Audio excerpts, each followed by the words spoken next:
Hi friends, welcome to our channel. Brahmamudi serial next ఎపిసోడ్లో ఏం జరగబోతోందో ఈ వీడియోలో చూసి తెలుసుకుందాం. మరింత దూరమైన కావ్య రాజ్ అసలేం జరిగింది అని తెలుసుకోవడానికి ఈ వీడియోని స్కిప్ చేయకుండా ఎండ్ వరకు చూసేయండి. కావ్య మీడియా వాళ్ళ ప్రశ్నలకి సమాధానాలు చెప్పలేక అక్కడి నుంచి వచ్చేసి బాధపడుతూ ఉంటుంది. స్వప్న కావ్యకి తోడుగా ఉంటుంది. అప్పుడు స్వప్న, ఇక్కడి నుంచి వెళ్ళిపోవే కావ్య, నువ్వింకా ఇక్కడే ఉంటే పెద్ద గొడవ అయ్యేలానే ఉంది, వెళ్ళిపోవే, నా మాట వినవే అని చెప్తూ ఉంటుంది. అప్పుడు కావ్య ఏం మాట్లాడకుండా అలానే బాధపడుతూ ఉంటుంది. ఈలోగా రాజ్, సుభాష్లు ఇద్దరు అక్కడికి వస్తారు. రుద్రాని అక్కడ ఏం జరుగుతుందో అని పరుగు పరుగున వస్తుంది. రాజ్ కావ్యని చూసి అలానే సీరియస్గా చూస్తూ ఉంటాడు. అప్పుడు రాజ్ కంగ్రాట్స్ అని కావ్యకి చెప్తూ ఉంటాడు. అప్పుడు కావ్య ఆశ్చర్యంగా రాజుని చూస్తూ ఉంటుంది. అప్పుడు రాజ్, కంగ్రాట్స్ కళావతి, నీలో ఇన్ని కళలున్నాయని ఇవాళ కళ్ళారా చూస్తేనే తెలిసింది. నీకు ఆ అనామికకి ఎలాంటి తేడా లేదని ఈరోజు నా కళ్ళతో నేనే చూశాను. ఈరోజు ఎవరు చెప్పింది వినలేదు. నువ్వు మొన్న అన్నావు కదా, చెప్పుడు మాటలు విని మీరు నన్ను అన్నరాని మాటలు అన్నారు అని అన్నావు కదా, ఈరోజు నా కళ్ళతో నేనే చూశాను. నువ్వేంటో, నీ అసలు నిజస్వరూపమేంటో. మా ఇంట్లో నుంచి అడుగుపెట్టి బయటికి వెళ్ళిన తరువాత ఆ అనామిక మా కుటుంబాన్ని పైన ఎలా ప్రతీకారం పగలు తీర్చుకోవాలని ప్రయత్నిస్తుందో అలానే నువ్వు కూడా చేశావు. అది కూడా ఆ అనామికతో చేతులు కలిపి అని అంటాడు. అప్పుడు కావ్య, నేనేమి వాళ్ళతో చేతులు కలపలేదండి అని అంటుంది. అప్పుడు రాజ్, చాలాపు కళావతి, నువ్వేం చేశావో అందరికీ కళ్ళకి కట్టినట్లుగా కనిపిస్తూనే ఉంది. ఇంకా నీ తప్పుని తప్పిపుచ్చుకోవాలి అని ఎలా చేస్తున్నావు అని అంటాడు. అప్పుడు కావ్య, నేనేమీ తప్పించుకోవడానికి ప్రయత్నించడం లేదండి, అసలు నిజం చెప్పడానికి ప్రయత్నిస్తున్నాను. అక్కడ ఒక పొరపాటు జరిగింది అని అంటుంది. అప్పుడు రాజ్, ఇంకా ఏం పొరపాటు జరిగింది? ఇంకా మీడియా వాళ్ళు నన్ను కూడా వచ్చి ప్రశ్నలు అడగాల్సింది మిగిలిపోయిందా అని అంటాడు. అప్పుడు కావ్య మరింత తనని అపార్థం చేసుకుంటున్నాడు అని ఇంకా బాధపడిపోతూ ఉంటుంది. అప్పుడు రాజ్, నేను ఇదంతా మా కంపెనీకి అవార్డు రాలేదు అని, మా కంపెనీ ఎన్నో ఏళ్ళుగా మొదటి స్థానంలో ఉన్నది రెండవ స్థానానికి పడిపోయిందనో, కంపెనీ పరువు పోయిందన్న బాధలో మాట్లాడడం లేదు. ఒక భర్తగా నీ మీద ఉన్న నమ్మకాన్ని నువ్వు పోగొట్టుకున్నావు. ఎక్కడో ఏ చిన్న మూలన ఉన్న నీ పైన ప్రేమ ఇప్పుడది పోయింది. ఆ బాధతో అంటున్న మాటలు ఇవన్నీ. ఇక నిన్ను నేను జీవితంలో క్షమించను.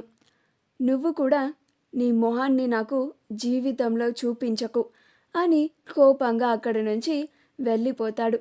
అప్పుడు కావ్య, ఏవండి అది కాదండి అని రాజ్తో వెనకాల వెళ్ళి చెప్పబోతూ ఉంటుంది. అయినా సరే రాజ్ కావ్యని అస్సలు పట్టించుకోకుండా కోపంగా వెళ్ళిపోతాడు.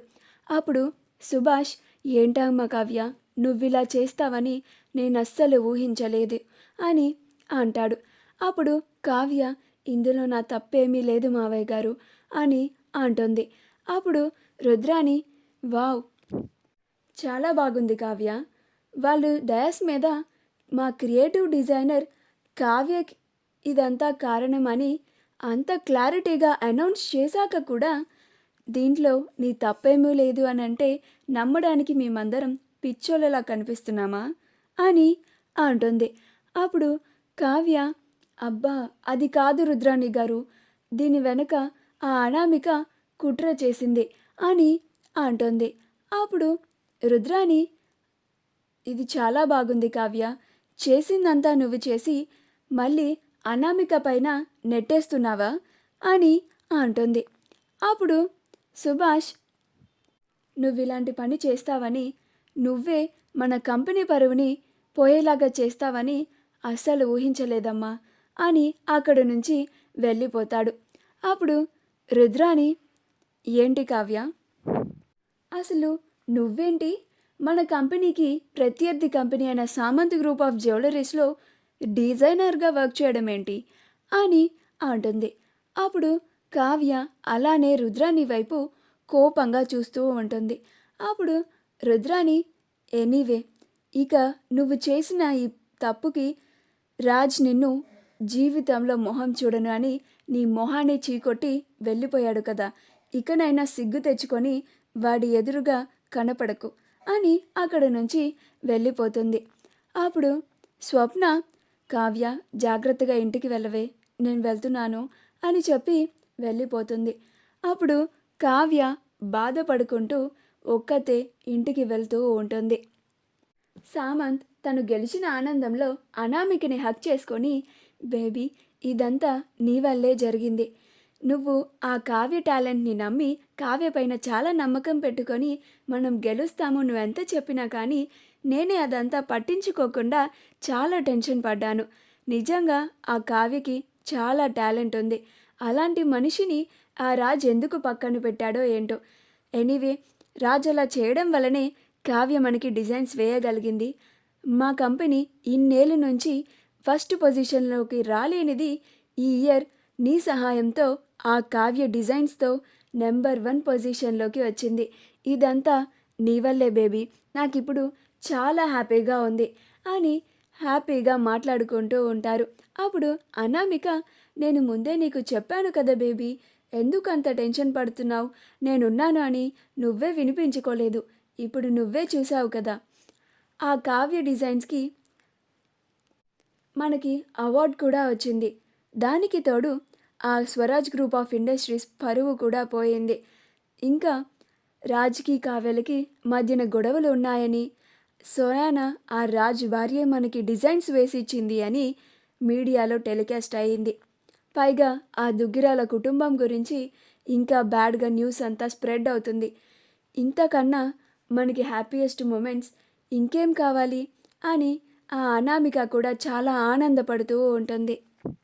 ఇప్పటి నుంచి ఆ కావ్యని కూడా అందరూ నాతో లెక్క కట్టి చూస్తూ ఉంటారు అని అంటుంది. అప్పుడు సామంత్, ఏంటి బేబీ, నువ్వు ఆ కావ్యని నిన్ను ఒకటిగా పోల్చి చెప్తున్నావు, నువ్వెక్కడా, ఆ కావ్య ఎక్కడా అని అంటాడు. అప్పుడు అనామిక, అంటే బేబీ, మేమిద్దరం ఆ ఇంట్లో నుంచి బయటికి వచ్చేసిన తర్వాత ఆ స్వరాజ్ గ్రూప్ ఆఫ్ ఇండస్ట్రీస్కి ప్రత్యర్థి అయినా నీకు సపోర్ట్ చేసి నీకు అవార్డు వచ్చేలా చేశాం కదా, దాని గురించి మాట్లాడుతున్నాను అని అంటుంది. మా వీడియో కనుక మీకు నచ్చినట్లయితే లైక్ చేయండి, షేర్ చేయండి, మా ఛానల్ని సబ్స్క్రైబ్ చేసుకోండి, పక్కనే ఉన్న బెల్ ఐకాన్ని క్లిక్ చేయడం మాత్రం మర్చిపోకండి.